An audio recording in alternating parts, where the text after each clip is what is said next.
disampaikan juga oleh para mufassir bahwa kalau sebuah ayat ditutup oleh Allah Subhanahu wa taala dengan menyebut namanya, maka penyebutan nama Allah itu tidak hanya sekedar asal menyebut, ada maknanya, ada pesan yang kita dapatkan.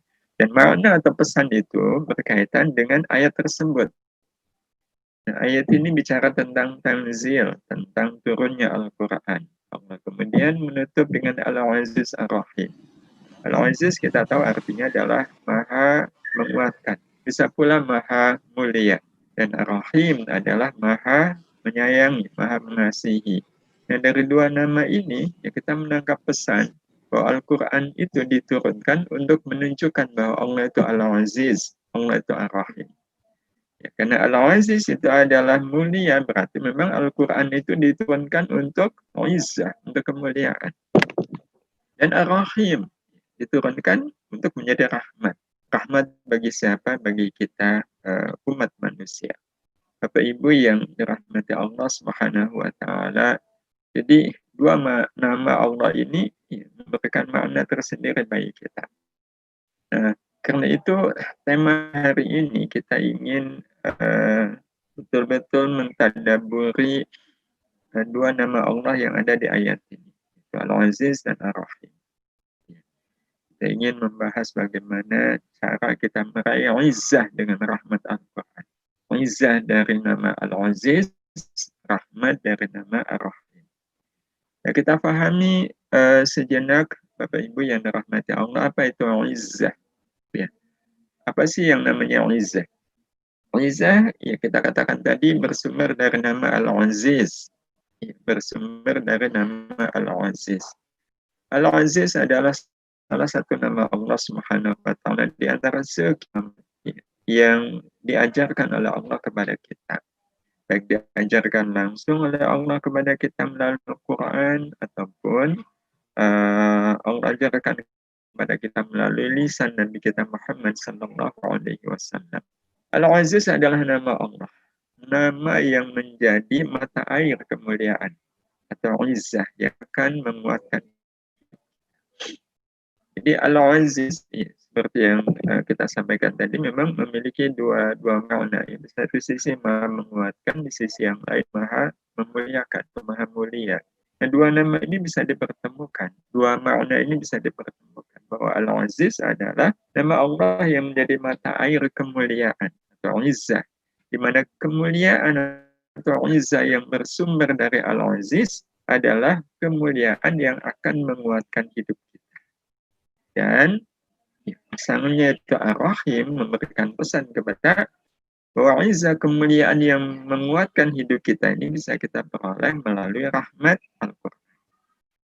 Bapak Ibu, ikhwan akhwat sekalian yang dirahmati Allah Subhanahu wa taala, inilah yang namanya izzah. Dari pengertian tadi kita bisa memahami bahwa izzah adalah kemuliaan yang membuat kita tidak gantung kepada apapun selain hanya kepada Allah. Inilah kemuliaan dengan nama izzah. Ya, kemuliaan dengan nama izzah. Jadi, kalau kemuliaan kita betul-betul bersumber dari Al-Aziz, maka kemuliaan itu namanya adalah izzah. Dan kalau kemuliaan yang kita dapat ya, dalam hidup kita adalah kemuliaan dengan nama izzah, itu kemuliaan yang membuat kita tidak akan bergantung kepada apapun selain hanya kepada Allah. Tidak kepada makhluk, tidak kepada apapun. Pokoknya kita hanya akan bergantung kepada Allah Subhanahu wa taala. Nah, ketika kita bergantung hanya kepada Allah, itulah yang akan membuat kita menjadi kuat. Ya, membuat kita kuat. Kenapa kuat? Karena dikuatkan oleh Allah Subhanahu wa taala. Karena itulah izzah adalah kemuliaan yang menguatkan. Ya, kemuliaan yang menguatkan. Dan tentang izzah ini, ya, Allah Subhanahu wa taala sendiri menegaskan di surat Al-Munafiqun ayat yang ke-8. Walillahil izzatu wa lirasulihi wa lil mu'minin. Sesungguhnya walillahi dan hanya milik Allah apa al-izzatu kemuliaan. Wali rasulihi dan milik rasulnya, mu'minina dan milik orang-orang yang beriman. aslinya izah itu milik Allah. Tapi Allah bisa saja berikan kemuliaan itu kepada Rasulnya, dan Allah berikan kepada orang-orang yang beriman. Maka tidak salah kalau seandainya kita memahami bahwa orang kalau sudah betul-betul mendapatkan izah dari Allah, ya dia tidak akan bergantung kepada apapun selain hanya kepada Allah. Karena kalau logikanya dibalik, kemuliaan yang bersumber dari Allah, bukan bersumber dari kekayaan, dari jabatan, dari pangkat, betul-betul sumbernya dari Allah, itu hanya bisa diperoleh atau hanya bisa diberikan oleh Allah Subhanahu wa taala kepada orang yang bisa membuktikan bahwa dia hanya bergantung kepada Allah Subhanahu wa taala. Allah tidak akan memberikan izah itu kepada orang yang masih bergantung kepada selain Allah. Orang yang bergantungnya hanya kepada Allah, Allah akan berikan kepada dia izah. Yang ketika izah itu sudah Allah berikan kepada orang yang beriman, itu semakin membuat dia kuat berpegang kepada Allah, bergantung hanya kepada Allah Subhanahu wa taala, tidak kepada yang lain. Lillahil izzatu wa lirasulihi wa lil mu'minin. Dan karena itu, Bapak Ibu yang dirahmati Allah Subhanahu wa taala, dengan izzah seorang mukmin akan sangat memiliki harga diri. Ini yang kadang orang sering mengartikan izzah itu sebagai harga diri. Ya, harga diri. Kemuliaan itu kan berkenaan dengan harga diri. Dan harga diri kita ya kemuliaan kita. Ya, harga diri kita adalah kemuliaan kita. Dan seorang mukmin akan menghargai dirinya dengan kebergantungan dia kepada Allah Subhanahu wa taala. Tidak kepada selain Allah. Dia akan menggantungkan harga dirinya kepada Allah Subhanahu wa taala. Karena itulah izzah atau harga diri itu ada pada hati yang selalu terhubung ke Allah, selalu bergantung kepada Allah. Itu harga diri yang sesungguhnya. Dan kita bisa sampaikan ya Bapak Ibu bahwa orang yang betul-betul menghargai dirinya adalah orang yang tidak menggantungkan hatinya kepada selain Allah Subhanahu wa taala. Orang yang masih menggantungkan hatinya, menghubungkan hatinya kepada selain Allah Subhanahu wa taala, sesungguhnya adalah orang yang tidak menghargai dirinya. Karena siapapun orangnya yang menggantungkan hatinya kepada selain Allah, pasti dia tidak akan punya harga diri. Kalau dia merasa punya harga diri, ya harga diri dia adalah senilai kemana hati dia bergantung. Jadi kalau ada orang yang hatinya digantungkan kepada kekayaan, ya berarti harga dirinya adalah senilai kekayaan. Padahal sebanyak apapun kekayaan, ada nilainya sebenarnya kalau sudah dikaitkan dengan kebergantungan kita kepada Allah Subhanahu wa taala. Bapak Ibu yang dirahmati Allah Subhanahu wa taala, bukti ya, bahwa hati kita itu kita gantungkan, kita hubungkan ke Allah ada pada rasa diri. Rasa diri kita yang tidak bisa dipengaruhi apapun selain hanya oleh Allah. Selain hanya oleh Allah. Inilah fenomena orang yang punya izzah. Ini fenomena orang yang punya izzah, punya kemuliaan, punya harga diri. Hadirin hadirah yang dirahmati Allah Subhanahu wa taala, oleh karena itu kita bisa melihat hakikat tentang izzah ini. Dan kita melihat kebalikannya, fenomena tidak punya izzah. Fenomena tidak punya izzah. Dan kalau kita akan jumpai orang yang tidak punya izzah adalah orang yang memang hidupnya tidak bergantung kepada Allah Subhanahu wa taala. Dan harus sama-sama kita lihat ya, diri kita. Kita ingin menjadikan ini sebagai cermin ya bagi kita. Apakah kita orang yang punya izzah atau orang yang tidak punya izzah? Jadi kalau fenomena ini ada pada seseorang berarti dia tidak punya izzah. Ya. Apa contohnya? Contohnya adalah marah karena dihina. Marah karena dihina itu fenomena tidak punya izzah. Iya. Sebagai contoh. Ada orang marah karena hidungnya pesek. Ya, maka harga diri dia senilai hidung dia. Padahal dia tidak cuma hidung. Dia ada wajah, ada mulut, ada mata. Jadi kita kadang melihat ada orang yang bisa marah karena dihina. Nah, sekali lagi ketika orang marah karena dihina karena sesuatu yang ada pada dirinya, bisa jadi dihina karena sendalnya jelek, kemudian dia marah gitu, karena sendalnya dianggap jelek. Nah, itu berarti harga diri dia senilai sandal. Ya, harga diri dia senilai sandal. Kan sekali dia nggak punya alizahnya pada sandalnya.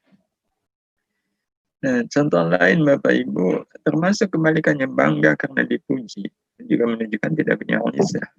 Ya, kalau tadi dihina, ya, kebalikannya juga sebenarnya nggak punya alizah.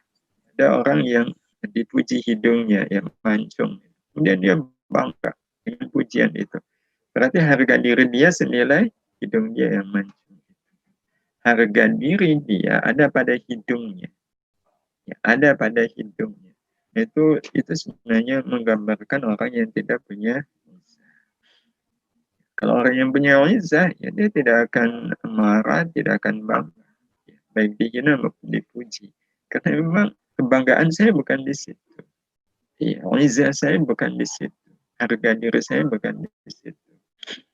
Contoh lain Bapak Ibu yang dirahmati Allah, dongkol karena kehabisan. Ya, dongkol karena kehabisan. Bayangkan kalau seandainya kita prasmanan gitu ya, antri makan. Pas giliran kita, telurnya habis. Ya, telurnya habis. Dongkol nggak Bapak Ibu? Nah, kalau dongkol berarti harga diri dia senilai telur. Wah, itu kan rendah sekali. Menunjukkan orang yang tidak punya izah. Hanya gara-gara telur, kemudian dia dongkol. Ya, kemudian dia benci. Ya, hanya panitianya nggak tanggung jawab. Ya, atau kalau semisal kasusnya di resepsi, tahun gini, saya kan udah nyumbang mahal nih, 500.000 satu jam. Itu menunjukkan kalau dia adalah orang yang tidak punya harga diri. Yang keempat, Bapak Ibu yang rahmat Allah, menggerutu karena kehilangan. Itu juga yang fenomena izah. Fenomena nggak punya izah. Sendal hilang, gitu, menggerutu. Tanggung jawab. Nah, itu menunjukkan sama sebenarnya di atas tadi. Harga diri dia senilai sendal yang hilang itu. Senilai sandal yang hilang itu. Hadirin hadirah yang dirahmati Allah Subhanahu wa taala, hal yang sama dengan sombong karena kelebihan. Sombong karena kelebihan. Itu juga Bapak Ibu yang dirahmati Allah Subhanahu wa taala, fenomena orang yang tidak punya izah. Dia cantik, dia uangnya banyak, dia kaya, dia jabatannya tinggi, terus sombong, dia nggak punya izah. Kenapa nggak punya izah? Ya kalaupun dikatakan dia punya izah, ya izahnya senilai kelebihan yang dia miliki itu. Ya, padahal selebih apapun manusia itu kan nggak ada harganya sebenarnya, nggak ada nilainya. Nah, cemas karena kegagalan, itu juga tanda orang yang tidak punya izah. Melamar ditolak, kemudian cemas. Iya. Dagang rugi, cemas. Kecemasan itu sebenarnya adalah salah satu fenomena mazahir. Mazhar min mazahir adami al-izzah. Hadirin hadirah atau ujub karena keberhasilan. Semua ini adalah fenomena-fenomena kehidupan ya, yang menunjukkan bahwa orang itu tidak punya. Ya, karena itu Bapak Ibu yang dirahmati Allah Subhanahu wa taala, kita harus kembali kepada hakikat izzah. Bahwa izzah itu sebenarnya adalah dari Allah. Dan Allah meletakkan izzah hidup itu ya, kepada orang yang beriman di hatinya. Allah meletakkan izzah hidup seorang mukmin itu di hati. Melalui apa Allah meletakkan izzah hidup itu? Melalui rahmat Al-Quran. Ya. Jadi izzah itu dari Allah. Karena yang punya izzah itu aslinya adalah Allah Subhanahu wa taala. Allah letakkan izzah itu di hati orang yang beriman seperti yang Allah sebutkan di surat Al-Mu'minun tadi. Lillahi al-izzatu wa li rasulihi wa lil mu'minin. Allah letakkan di hati orang yang beriman. Nah, dengan cara apa Allah meletakkan hati itu? Melalui rahmat Al-Quran. Nah, melalui rahmat Al-Quran inilah yang kemudian harus kita ikhtiarkan. Bagaimana caranya agar kita bisa mendapatkan rahmat Al-Quran? Ya. Karena rahmat Al-Quran itu, Bapak Ibu yang rahmati Allah Subhanahu wa Ta'ala, amat sangat penting bagi hati. Rahmat Al-Quran itu amat sangat penting bagi hati. Kenapa amat sangat penting? Maka kita pahami sejenak hati. Hati itu kan karunia Allah juga. Sudah menjadi bagian dari rencana Allah Subhanahu wa Ta'ala. Allah ciptakan manusia, ya, dan di dalam diri manusia itu ada hati. Semua manusia itu oleh Allah Subhanahu wa Ta'ala dikaruniai hati. Nah, sebenarnya apa sih hakikat hati itu? Banyak yang kita bisa sebut. Nah, salah satunya ini Bapak Ibu. Hati adalah jembatan yang menghubungkan kita Allah dan negeri. Jadi Allah Subhanahu wa Ta'ala hadirkan untuk kita hati. Kita agar ada jembatan yang menghubungkan kita dengan Allah dan negeri. Jadi yang menghubung. Jadi ibarat kalau seandainya kita mau melewati sungai, kan kita nggak akan mungkin bisa melewati sungai itu kecuali lewat jembatan. Nah, jembatan yang menghubungkan hati kita, menghubungkan diri kita dengan Allah itu namanya hati. Sekaligus juga menghubungkan kita dengan negeri akhirat. Maka analogi sederhananya adalah orang ketika sholat. Ya, orang sholat. Tapi hatinya nggak ikut sholat. Hatinya nggak ikut sholat. Hatinya jalan-jalan ke Kaliurang. Hatinya jalan-jalan ke Parangtritis, hatinya jalan-jalan ke Malioboro. Apakah ketika orang ini sholat, dirinya terhubung dengan Allah? Enggak. Kenapa? Karena hatinya tidak ikut sholat. Jadi sholat saja yang sebenarnya itu wujud dari kita tawajuh. Tawajuh menghadap Allah Subhanahu wa Ta'ala kalau tidak disertai dengan hati, tidak membuat kita terhubung dengan Allah Subhanahu wa Ta'ala. Tapi bisa jadi ada orang yang badannya sedang tidak sholat, ya, tidak juga sedang baca Quran, ya, tidak juga sedang berzikir, enggak. Tapi hatinya mengingat Allah, hatinya mengingat Allah. Maka orang ini terhubung nggak dengan Allah, Bapak Ibu? Ya, ya. Karena itulah kenapa di salah satu hadisnya Nabi mengatakan baik buruknya manusia itu ada pada idza salahat salahal jasadu kullu wa idza fasadat fasadal jasadu kullu ala wahyal qalb. Nah, Bapak Ibu yang dirahmati Allah, termasuk dengan negeri akhirat. Yang membuat kita yakin akan adanya negeri akhirat kan ya, karena kita punya hati. Karena yakin itu kan adanya di dalam hati. Orang kalau hatinya nggak yakin dengan negeri akhirat, ya dia tidak akan terhubung dengan negeri akhirat. Dia tidak akan pernah berpikir akan adanya negeri yang lain setelah dunia ini. Jadi inilah pentingnya hati ya Bapak Ibu yang rahmat. Jembatan yang menghubungkan kita dengan Allah dan negeri akhirat. Nah, hadirin hadirah yang dirahmati Allah Subhanahu wa Ta'ala, layaknya jembatan. Kita bisa bayangkan kalau seandainya kita mau nyebrang sungai ini. Iya, ada jembatannya. Nah, jembatannya seperti ini. Kita naik mobil, bisa nyebrang nggak Bapak Ibu? Ya enggak. Padahal ini kan jembatan. Jembatannya sudah terbentang. Ya, nggak akan bisa kita melewati. Ya. Atau seperti ini ya, sama. Gimana mobil bisa lewat? Iya. Atau udah terpasang nih begini nih. Mobil juga nggak bisa lewat. Iya. Ini juga nggak bisa lewat. Kenapa? Ya, karena jembatannya belum jadi. Tapi kalau seandainya jembatannya seperti ini, Bapak Ibu yang dirahmati Allah, bisa nggak kita lewat? Bisa. Naik motor, naik mobil, bisa. Ya, tidak akan ada halangan. Kita bisa menyeberang sungai itu melalui jembatan ini. Dan sebenarnya itu pula gambaran tentang hati. Sesungguhnya setiap manusia punya hati. Orang kafir pun punya hati. Durhaka juga punya hati. Semua orang punya hati. Tetapi tidak semua orang hatinya seperti ini. Nah, terus hati yang seperti ini, yang jembatan yang jadi seperti ini, itu ibaratnya hati-hati siapa? Hati hanya akan bisa menghubungkan kita dengan Allah dan alam akhirat dengan baik kalau di dalam hati kita ada Al-Quran. Ini kunci.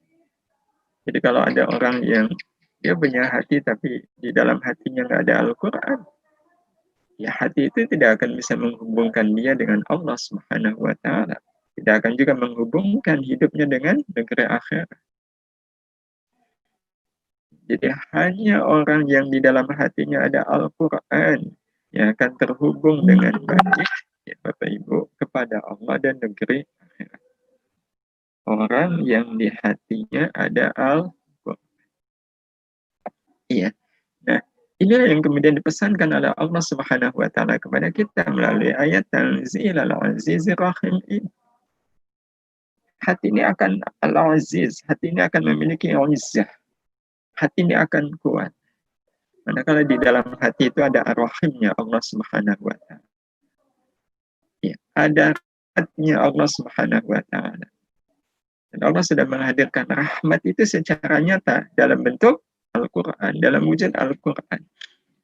Kalau izzah itu kan abstrak.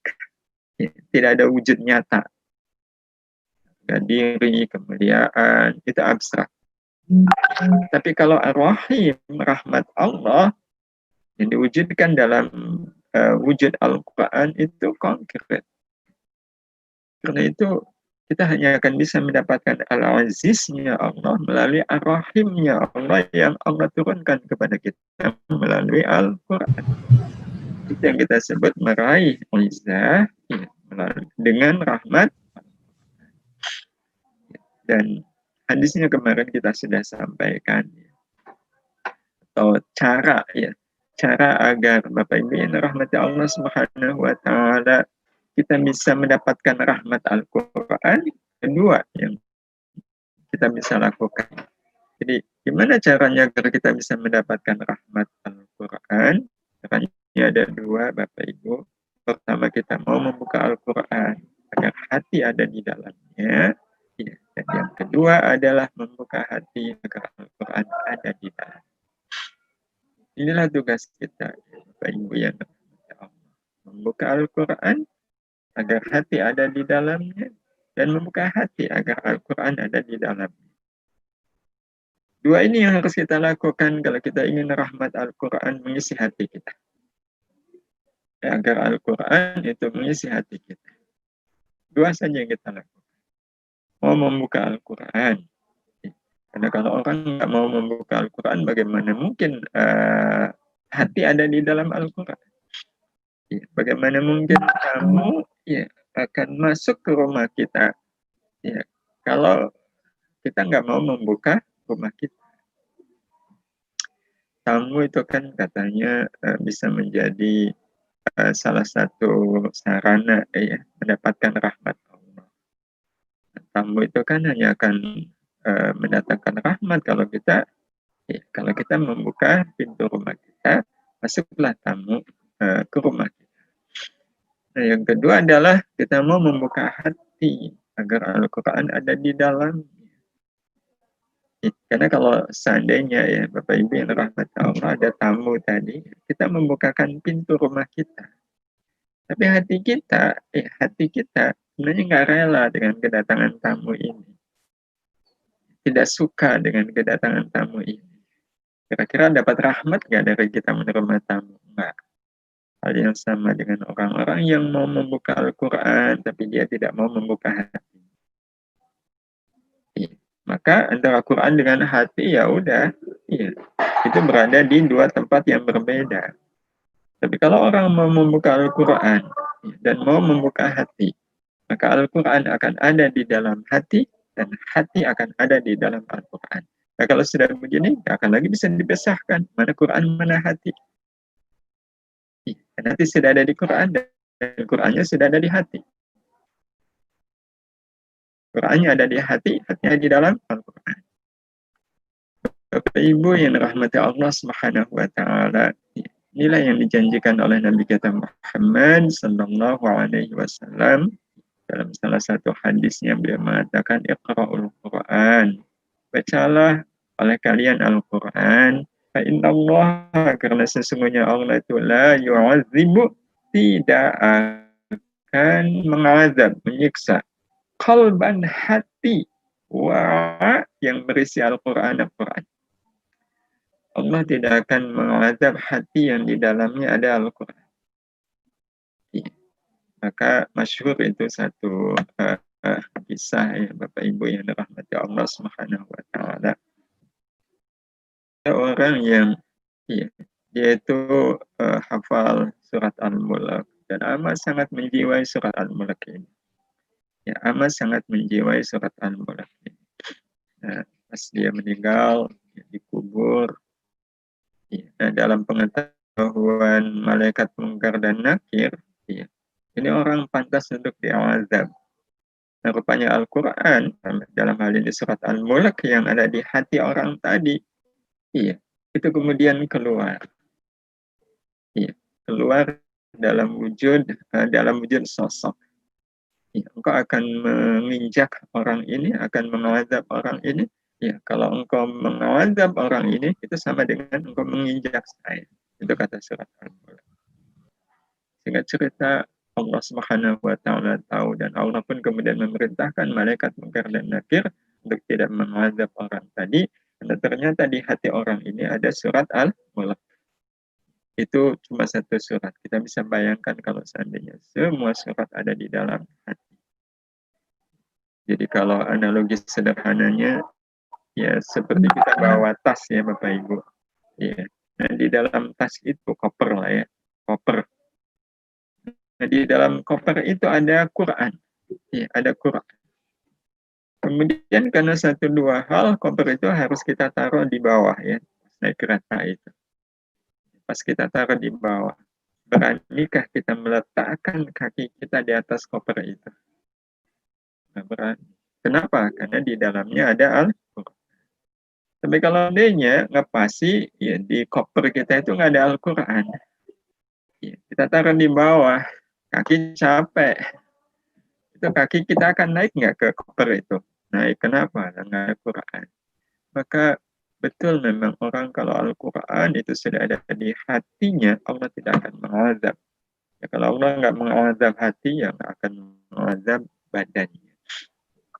Ditanya mengatakan, ya, fa inna hadzal Qur'ana ma'dubatullah. Sesungguhnya Quran ini adalah perjamuan Allah. Faman dakhala fihi, maka barang siapa yang masuk ke dalam Al-Quran. Kalau di atas kan hatinya dipenuhi Quran. Berarti hatinya, di dalam hatinya ada Al-Quran. Kalau ini faman dakhala fihi, maka barang siapa yang masuk ke dalam Al-Quran. Dia yang masuk ke dalam Quran. Apa yang masuk? Hatinya. Bahwa aminun, maka dia akan menjadi orang yang selamat, orang yang akan aman, akan sentosa. Kemudian Nabi menutupnya dengan wa man ahabbal Qur'ana falyubashshir. Barang siapa yang mencintai Quran. Nah, pengertian mencintai Quran itu artinya apa Bapak Ibu? Mencintai Quran itu berarti Quran ada di hatinya dan hatinya ada di Quran. Artinya efek dari orang yang hatinya ada di Quran dan Qurannya ada di hati itu pasti akan mencintai. Dan siapa yang mencintai Quran, falyubashshir, maka dia pasti akan bahagia. Artinya orang yang Qurannya sudah ada di hati dan hatinya ada di dalam Al-Quran, hidupnya hanya mengenal satu, kebahagiaan. Hanya mengenal satu, itu kebahagiaan. Saya masih ingat, saya sudah kesekian kalinya menyampaikannya, kebahagiaan ahli Quran. Jadi suami istri, dua-duanya hafal Quran, punya anak 3, dididik dengan Al-Quran.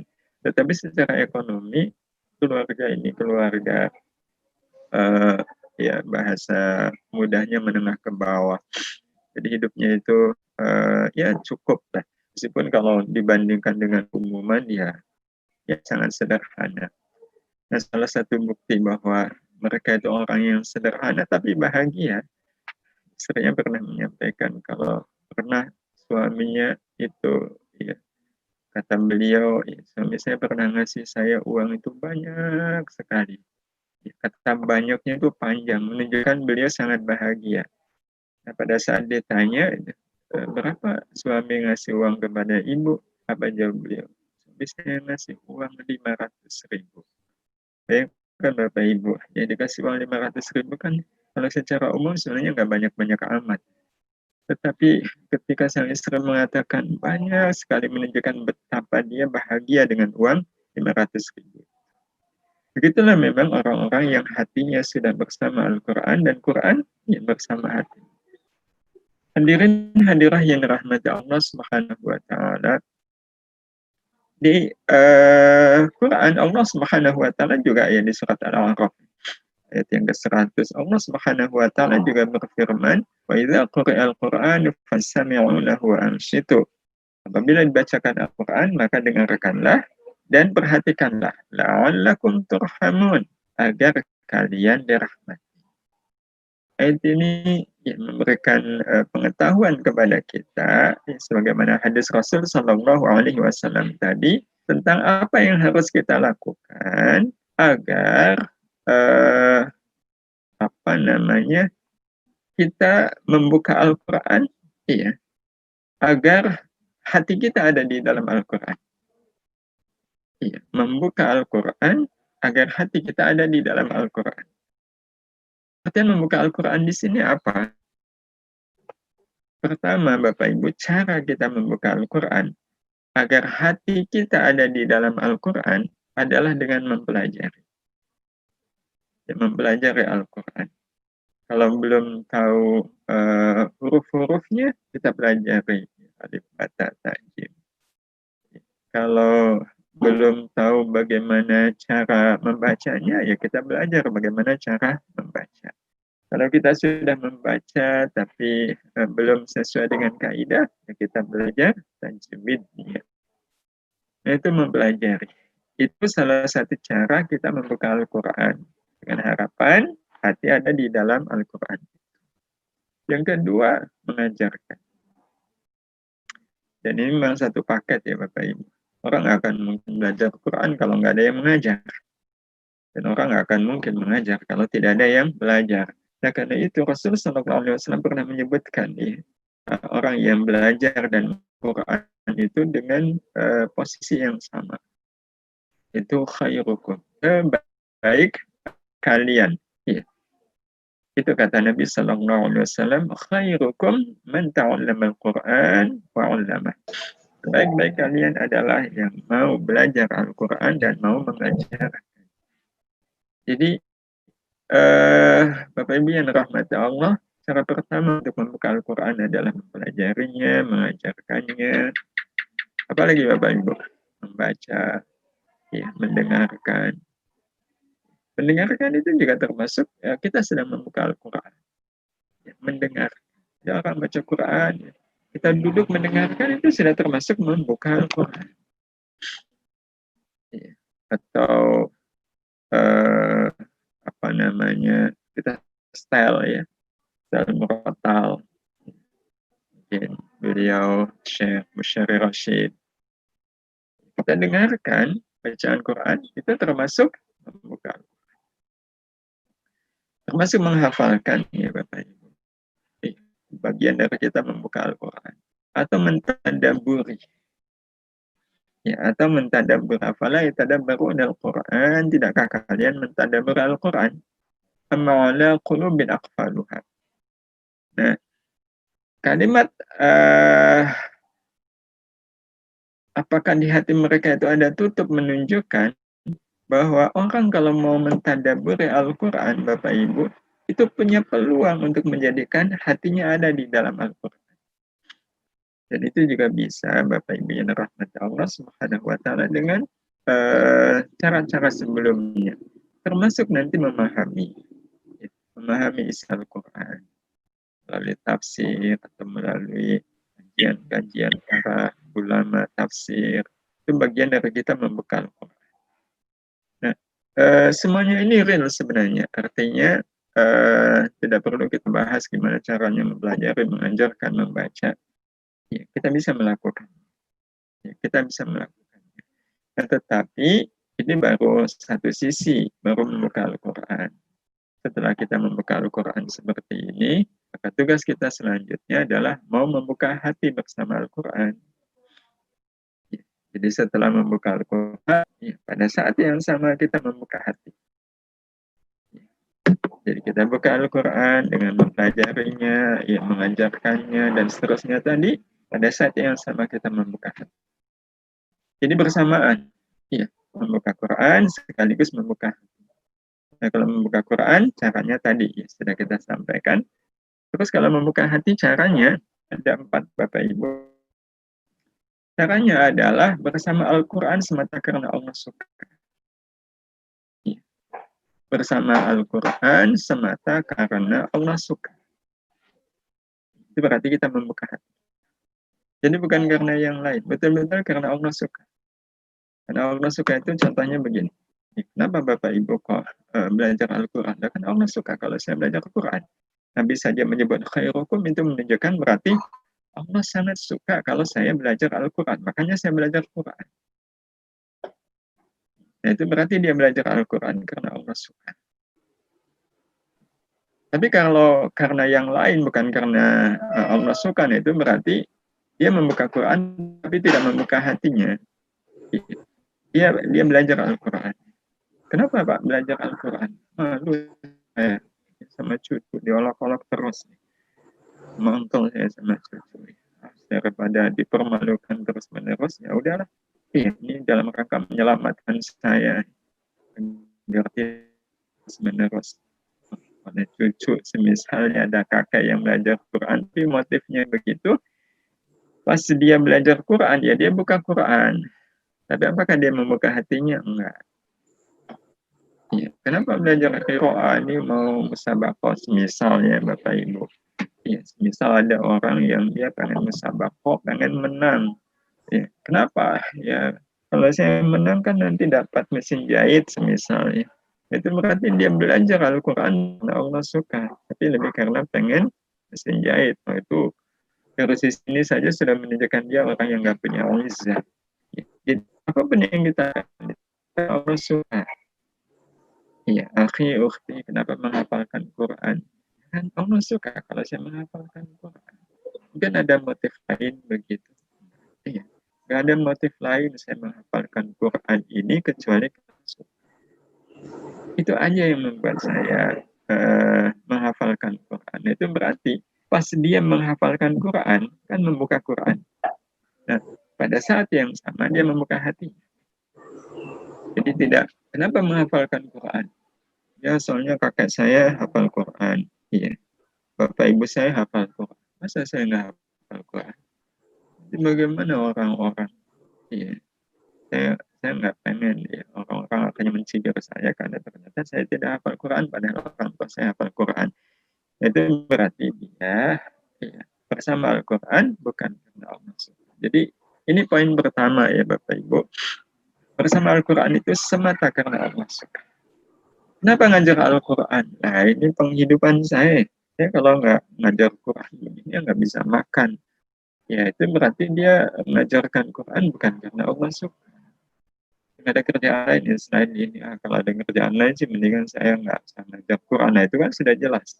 Dia bersama Al-Quran bukan karena Allah suka. Jadi, apapun pokoknya pada saat kita membuka Quran, baik mempelajarinya, mengajarkannya, membacanya, mendengarkannya, itu semata-mata karena Allah suka.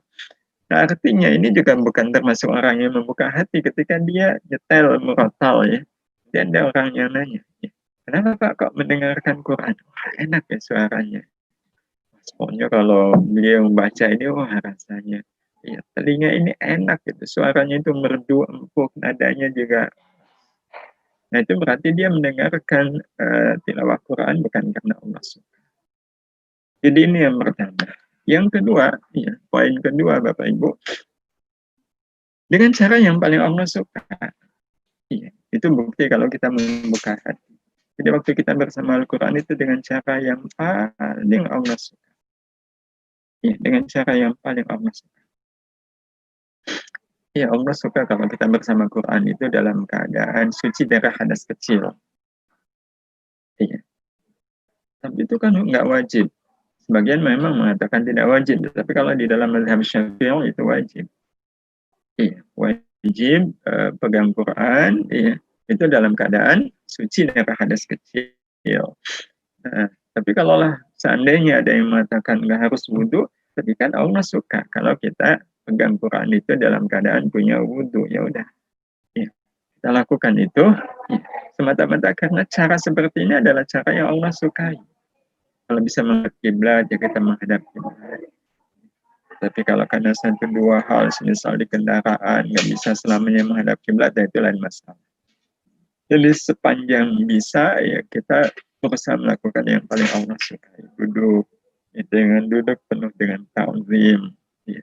Tapi kalau karena satu dua harus berdiri, ya berdiri dengan ta'zim. Bukan berarti nggak boleh duduk di kursi, boleh. Tapi semuanya, iya, dengan cara yang paling Allah suka. Kalaupun harus berbaring, berbaringlah dengan cara yang paling Allah suka. Ya, berbaring dengan penuh ta'zim. Jadi tidak baca Quran, ya walaupun hafal, tapi kakinya diangkat, nah itu namanya tidak ta'zim, tidak dengan cara yang paling Allah suka. Kemudian yang ketiga, dengan hati yang sangat suka. Nah, ini poin penting di sini Bapak Ibu. Ya, yang lainnya juga penting. Ya, dengan hati yang sangat suka. Jadi bawaannya itu suka aja baca Quran, suka. Jadi kalaulah baca Quran itu ya jangan sering-sering hitung halaman sisa. Ya, meskipun menghitung halaman sisa bukan otomatis hatinya nggak suka. Ya. Tapi kalau kemudian pas menghitung halaman sisa baca surat Al-Kahfi malam Jumat misalnya, ternyata tersisa 4 halaman. Ya Allah, kok masih 4 halaman? Kapan selesainya? Nah itu kan menunjukkan dia menghitung halaman sisa itu hatinya nggak suka. Jadi seperti apapun punya hati kita ini suka. Kita belajar Quran, tapi dari guru yang nggak enak. Iya, dari guru yang nggak enak. Tetap aja suka. Ya, tetap aja suka. Karena yang membuat kita suka bukan gurunya. Tapi yang membuat saya suka adalah saya sedang belajar Al-Quran. Walaupun, iya, kalau guru-guru zaman dahulu kan kadang pakai tegas ya. Dan bentak, kadang pakai apa ini, para sesepuh mungkin masih ingat dulu ya, pakai tongkat gitu, pakai penjalin. Mungkin nggak suka. Ya, tapi karena ini saya sedang belajar Quran, tetap saya menjaga hati ini suka. Ya. Nah, kita sering diuji soal hati ini. Ya. Nah, ini sebenarnya juga menjadi bukti kalau kita belum sepenuh hati bersama Quran. Kalau kita mendengarkan bacaan imam waktu sholat nih Bapak Ibu, kita sering sampaikan, tapi kayaknya sampai saat ini kita merasa belum berubah ini. Kadang kita diimami oleh imam yang suaranya enak, tapi kadang kita diimami oleh imam yang suaranya nggak enak. Ya, setidaknya kita kan sholat di banyak masjid ya. Ada masjid yang suaranya enak, ada masjid yang suara imamnya nggak enak. Tapi sama-sama bacaan Qurannya benar. Rasa di hati kita sama nggak Bapak Ibu? Antara diimami imam yang suaranya enak dengan imam yang suaranya tidak enak. Nah, kalau kita benar-benar membuka hati nih, sama aja. Ya, kenapa sama? Ya, sama-sama Quran yang saya dengar. Karena yang membuat saya bahagia itu bukan suaranya, tetapi Qurannya yang dibaca. Iya, rasanya aneh kalau seandainya kita disuguh makanan, enak makanan, tapi kita masih sempat-sempatnya ngelihat wadah. Wadahnya kok ini daun pisang gitu. Saya nggak mau makan, saya pengennya yang wadahnya piring. Kan kita nggak pernah lihat wadah. Yang penting makanannya enak. Nah, jadi orang yang betul-betul membuka hatinya tidak akan pernah melihat suara. Karena suara itu wadah aja. Wadah dari Al-Quran. Hadirin hadirah yang dirahmati Allah Subhanahu wa taala, terakhir hanya berharap yang Allah suka. Jadi saya bersama Al-Quran ini nggak ada yang saya harapkan kecuali yang Allah suka, itu aja. Kalau dengan saya mempelajari Al-Quran, ya, Allah kemudian suka saya mengajarkannya, ya saya berharap dengan saya belajar Al-Quran ini saya nanti bisa mengajar. Ya, saya bisa mengajar. Itu berarti harapan yang Allah suka. Tapi kalau kemudian belajar Al-Quran biar menang MTQ misal, nah itu belum tentu Allah suka. Ya udah, nggak usah berharap ke harapan-harapan yang Allah belum tentu suka. Enak ya orang yang hafal Quran itu. Banyak yang ngasih, nauzubillah ya, kalau sampai ada orang niatnya begitu kan rendah sekali. Nah itu berarti dia berharap yang belum tentu Allah suka. Itu bahkan bisa jadi Allah nggak suka. Jadi harapan kita adalah yang Allah suka aja. Kenapa mentadabburi Al-Quran? Ya, agar saya betul-betul meresapi, agar saya betul-betul tercerahkan oleh Al-Quran, sehingga Al-Quran itu bisa menyentuh hati saya, sehingga mudah bagi saya untuk kemudian ta'zim kepada Allah melalui Al-Quran. Oleh kuliah hal, iya, ini Bapak Ibu yang harus kita lakukan, membuka Al-Quran agar hati kita ada di dalamnya, dan membuka hati ya, agar Al-Quran ada di dalamnya. Membuka Al-Quran agar hati kita ada di dalamnya, dan membuka hati ya, agar Al-Quran ada di dalamnya. Allahu a'lam. Iya, demikian. Ada waktu beberapa menit, mungkin kita bisa lanjut diskusi. Saya kembalikan kepada MC. Monggo dilanjutkan. Terima kasih. Oke, jazakallah khair kepada Katori atas materinya. Monggo kepada teman-teman yang ingin bertanya, mungkin bisa menyalakan mic-nya, atau yang ingin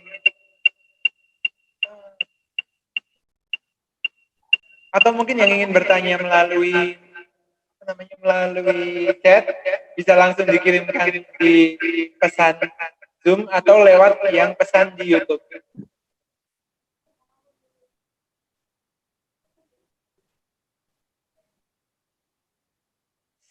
Sepertinya belum ada yang nanya sih, Pak. Mungkin ya, kalau misalkan ada materi yang ingin disampaikan lagi. Baik. Ya, Bapak Ibu yang dirahmati Allah Subhanahu wa taala. Al-Qur'an itu ya, ini sebagai closing ya dari materi kita hari ini. Ya, Al-Qur'an itu betul-betul karunia yang luar biasa dari Allah Subhanahu wa taala. Ya, bagaimana tidak kita katakan karunia ya. Bayangkan Bapak Ibu yang dirahmati Allah, membaca Al-Qur'an saja itu pahalanya per huruf. Itu pun satu huruf dilipat gandakan ya, menjadi 10. Ya, sehingga Nabi SAW mengatakan tiadalah kita membaca alif lam mim, ya, itu kali kita mendapatkan 30. Alif lam mim dapat 30. Ya. Apa yang dikatakan oleh Nabi kita Muhammad SAW ini menunjukkan Bapak Ibu betapa Allah itu sangat senang kalau kita selalu bersama Al-Quran. Ya, membaca, menghafalkannya. Ya. Niat saja, ini baru niat ya. Sebenarnya ini nanti kaidahnya bersifat umum. Ya. Tetapi dalam soal niat, ya, soal niat ini yang membuat awalnya banyak yang heran ya ketika beliau Syekhuna Mbah Hamid Pasuruan ya. Beliau itu kan hafiz Al-Quran. Setiap kali ada orang yang sowan ke beliau ya, dan yang sowan ke beliau itu kan tidak semuanya muda-muda ya, banyak diantaranya yang sudah sepuh gitu. Itu pesan beliau kepada tamu-tamu beliau yang sowan ke beliau ya. Pada tamunya udah tua itu disuruh menghafalkan Quran ya. Banyak yang kemudian iskal itu merasa janggal itu. Nah, orang udah tua kok disuruh menghafalkan Quran. Iya, apa gunanya? Nah, dia pun kemudian menyampaikan jawabannya. Saya kalau nyuruh tamu-tamu itu menghafalkan Quran, iya, itu beda dengan kalau saya hanya nyuruh mereka membaca Al-Quran. Iya. Kalau orang membaca Quran mungkin sangat terbatas. Ya, membaca ya membaca aja sehalaman. Ya. Mungkin kalau orang membaca Quran sehalaman kan sudah merasa cukup. Tapi kalau menghafalkan Quran itu kan kadang nggak terasa. Memang membaca menghafalkan satu halaman, tapi kan mesti dibolak-balik gitu. Nah, kalau bolak-baliknya sampai 20 kali, itu kan sama aja dengan membaca 1 juz Al-Quran. Iya, 1 juz Al-Quran. Nah, itu tujuannya. Dan satu lagi Bapak Ibu yang dirahmati Allah, ini kaitannya dengan Al-Quran tadi. Orang kalau berniat menghafalkan Quran, dan dia sungguh-sungguh, ya, dengan dia kemudian berusaha tiap hari itu menambah hafalan, dia kemudian merojaah, tapi sampai akhir hayatnya ternyata nggak kesampaian. Ya, dengan hafal 30 juz, alih-alih jangankan 30 juz, 1 juz juga nggak nyampe. Keburu meninggal semisal ya.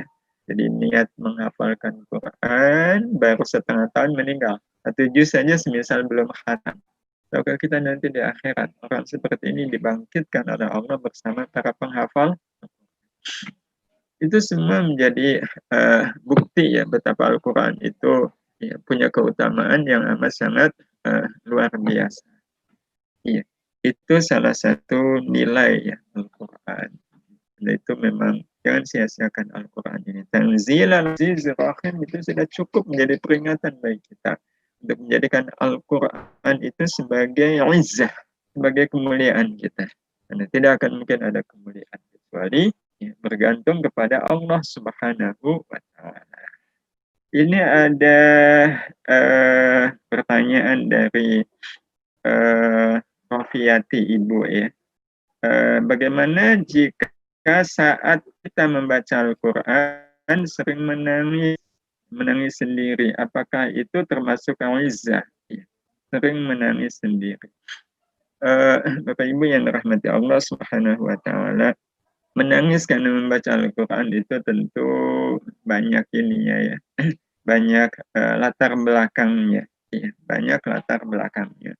Nah, sepanjang Bapak Ibu yang dirahmati Allah menjadi kebaikan, ya, itu insya Allah bagian dari mengamalkan sunnah Nabi Sallallahu Alaihi Wasallam. Karena Nabi memerintahkan kita begini, bacalah Al-Quran, ya, sampai menangis. Kalau engkau tidak bisa menangis, ya, fatabakau. Ya, fatabakau itu artinya ditangis-tangiskan. Ya, ditangis-tangiskan kan berarti nggak nangis beneran ya, tapi nadanya itu nada ditangis-tangiskan. Jadi nggak apa-apa. Iya, itu mudah-mudahan bagian dari anugerah dari Allah Subhanahu wa Ta'ala. Kalau bacaan masih belum bagus, apa boleh hafalkan Al-Quran? Begini, kalau bacaan belum bagus, sebaiknya ditunda dulu. Iya, ditunda dulu menghafalkan Al-Quran. Karena begini, orang menghafalkan Quran itu kan banyak cara ya, tetapi cara terbaik adalah cara yang alamiah. Nah, cara alamiah adalah hafal Quran karena membacanya berulang-ulang. Iya, itu yang alamiah dan itu yang lebih baik. Iya, membaca hafal Quran karena kita membacanya berulang-ulang. Ya, sebagai contoh, kita baca satu surat ya, kita tidak berniat menghafal ya, cuma kebetulan ya, ada kewajiban bagi saya untuk mungkin bagi yang terbiasa baca maksurat ya, itu waktu itu baca maksurat sambil ngelihat nggak Bapak Ibu? Sambil ngelihat, iya sambil ngelihat tulisan. Nah, tapi karena dibaca pagi sore lama kelamaan setengah hafal. Nah, dari setengah hafal ini kemudian menjadi hafal. Nah, ini yang kita katakan alamiah. Nah, karena itu di banyak pesantren, ya, para kiai, ya, para hafidh yang mengajarkan tahfidz Al-Quran itu sebenarnya lebih suka kalau santri-santrinya menghafalkan Al-Quran itu dalam keadaan sudah setengah hafal. Dan itu pesan yang mereka sampaikan ke santrinya adalah kalau mau menghafal satu halaman, iya, maka arahannya adalah baca dulu satu halaman itu sampai 40 kali, ya, bahkan sampai 100 kali. Dibaca, tapi berulang-ulang, bolak-balik, 40 sampai 100 kali. Itu kalau dibaca 40 kali sampai 100 kali, itu kan sudah mulai masuk ke keingatan. Iya, masuk ke ingatan. Nah, jadi ketika sudah setengah hafal begitu baru dihafalkan. Nah, ini yang nanti akan kuat hafalannya. Akan kuat hafalannya. Jadi tidak mudah lupa, tidak gampang lupa. Nah, karena itu kalau belum lancar bacaannya, ya belum bagus bacaannya, ya harus dilancarkan dulu. Harus dibaguskan dulu agar nanti pada saat menghafal Al-Quran itu, ya betul-betul alami. Kemudian, tapi ya tidak menafikan ya metode-metode lain ya di dalam menghafalkan Al-Quran. Ya, semua ada manfaatnya, ada kebaikannya. Izin bertanya setelah sholat, zikir dan berdoa, saat berdoa tersebut apakah bisa memohon lebih dari satu permohonan, misalnya 7 permohonan? Boleh, iya. Banyak kita meminta kepada Allah tentu semakin baik. Jadi kalau minta kepada Allah ya minta aja yang banyak ya, karena Allah itu zat yang maha sempurna. Nah, hanya saja waktu kita meminta kepada Allah, sebenarnya yang penting dalam meminta kepada Allah itu bukan sedikit atau banyaknya, tetapi adab. Ya, itu yang paling penting. Ya, adab di dalam kita meminta kepada Allah Subhanahu wa taala. Nah, salah satunya adalah adab meminta kepada Allah. Ya, sebenarnya yang tadi ya itu kita bisa pakai ya, membuka hati pada saat kita membaca Al-Quran. Dan ini berdoa itu karena Allah suka. Ya, jadi bukan karena kita punya kepentingan. Ya, nah ini kadang memang kekurangan ya kita. Kita baru berdoa kepada Allah kalau kita ada kepentingan. Ya, jadi kita berdoa kepada Allah itu semata-mata karena memang Allah suka saya berdoa. Ya. Jadi kalau misalnya pasti kita ada kebutuhan, kita berdoa itu ya semata-mata ya karena Allah suka saya berdoa. Ya. Nah, itu yang pertama.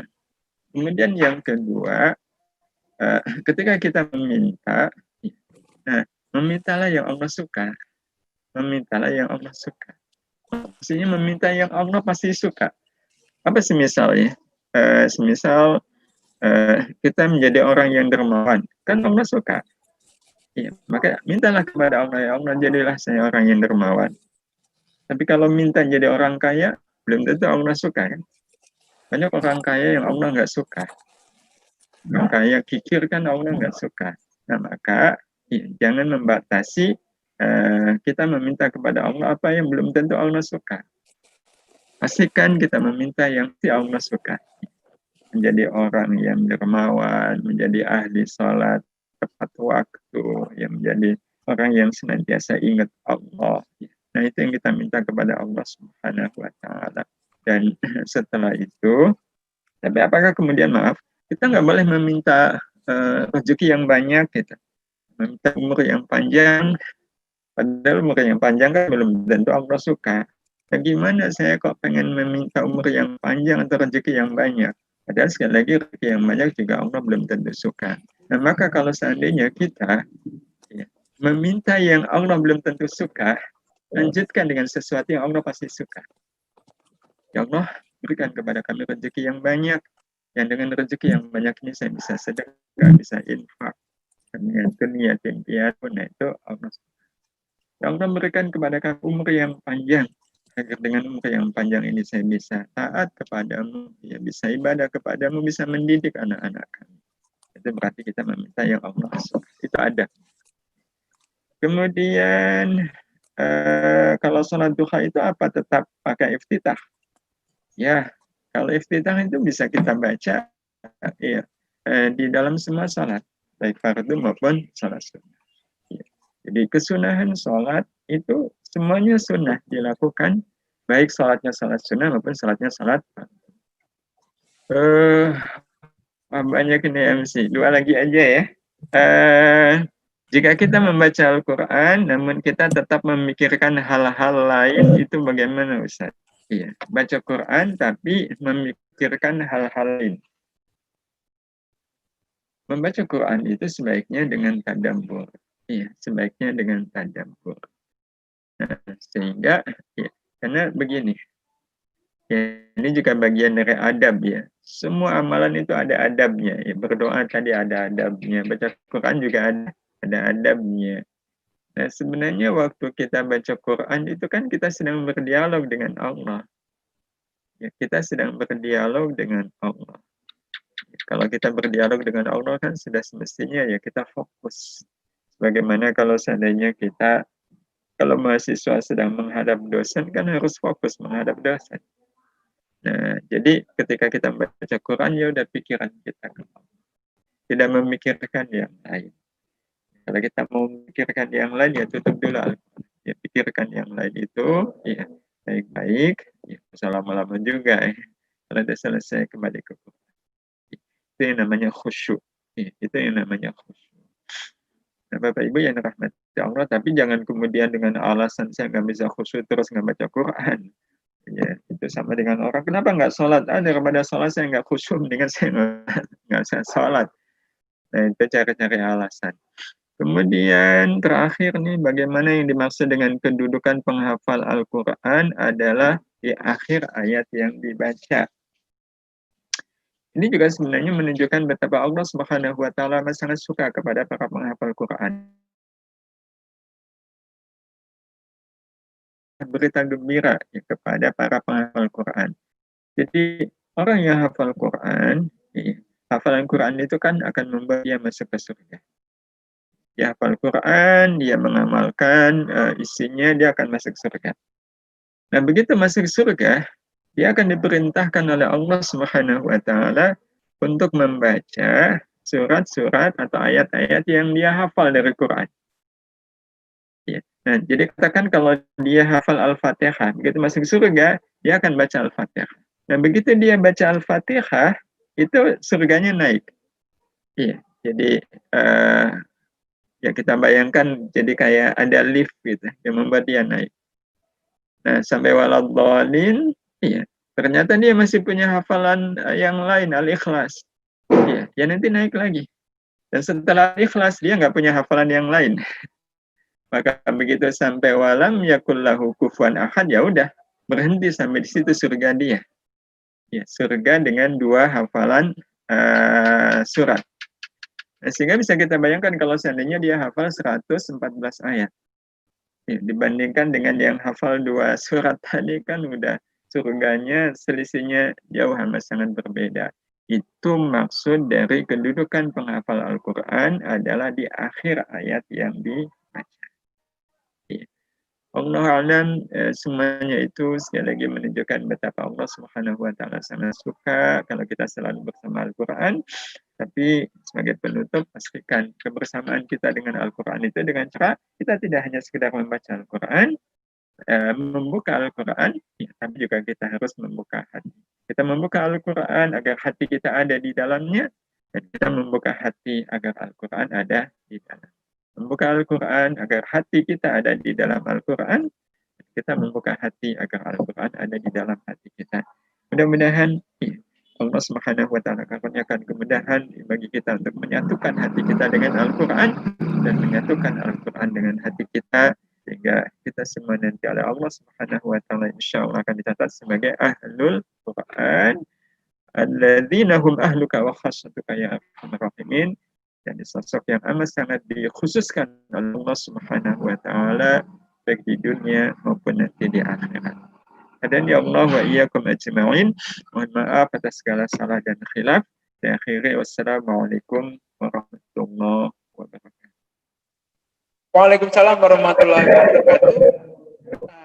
Jazakallah khair kepada Ustadz Katori untuk materinya pada sore hari ini. Berhubung waktu sudah mendekati maghrib dan mungkin teman-teman butuh persiapan buat buka puasa, mari kita cukupkan kajian pada sore hari ini dengan membaca hamdalah, kemudian alhamdulillahirrahmanirrahim. Subhanakallahumma wa bihamdika asyhadu an la ilaha illa anta astaghfiruka wa atubu ilaik.